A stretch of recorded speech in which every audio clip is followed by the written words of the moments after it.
Harta ni memang cukup banyak jasa merosakkan orang Islam. Harta ni.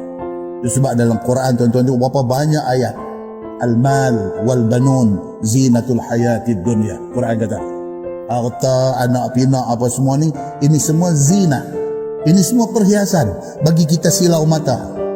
Wal baqiyatus salihat khairun 'inda rabbika thawaban wa khairun amala. Allah kata apa? Dan amalan-amalan saleh itu yang akan kekal faedah dia kepada kita di akhirat itu. Harta ni semua bagi kita silau mata. Quran apa? Surah Al-Kahfi ayat 46 Tuhan kata.